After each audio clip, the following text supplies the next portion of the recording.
We want to ensure that every veteran across America, anybody who's eligible for their VA loan, can have access to the full scope of what the VA offers them as a home loan benefit.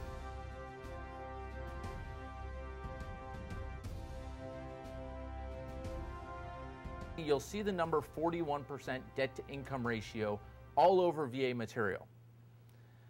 This is one of those ones that has a little asterisk after it that says, if you meet the following criteria, this can be disregarded. This is a place that disregarded really is taken as disregarded.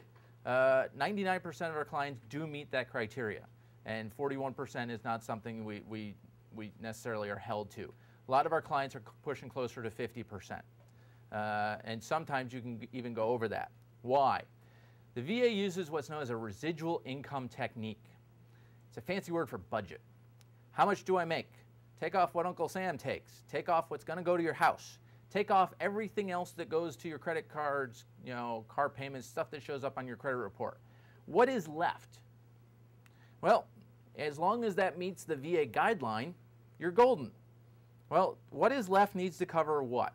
Groceries, gas, food, fun, clothing, all the other stuff that doesn't show up there. The VA guideline for a single person in Southern California, a single person can live on $491 a month. And a family of three can live on $990 a month. So do you know any families of three that can live on $990 a month for groceries, gas, and everything else? In reality, you could $491.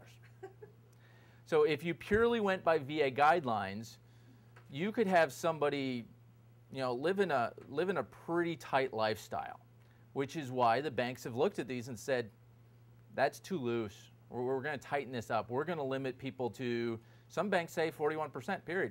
Some banks say 50, some banks say 55, some say 60. Most of them say, hey, we'll go up to a certain level, and then after that, it depends. That it depends becomes important because we have a lot of people that come to San Diego where one person has a job and the spouse doesn't. Hey, I'm transferring here from North Carolina. I'm in the military. I'm going to get here. My wife's a registered nurse. She's working at the hospital there. When she gets here, she's going to go get a job. When they get here, when they go to qualify for a loan, what is her income? Big fat zero, because she doesn't currently have a local job. Is she going to be able to find a job as a registered nurse? Yeah. Is she going to be able to find a job that pays well? Yes. Is that going to make a big difference on a loan application? It would have if we could have counted it. So that's one of those times that we look at and go, okay, his income's this, her income that doesn't exist yet is that.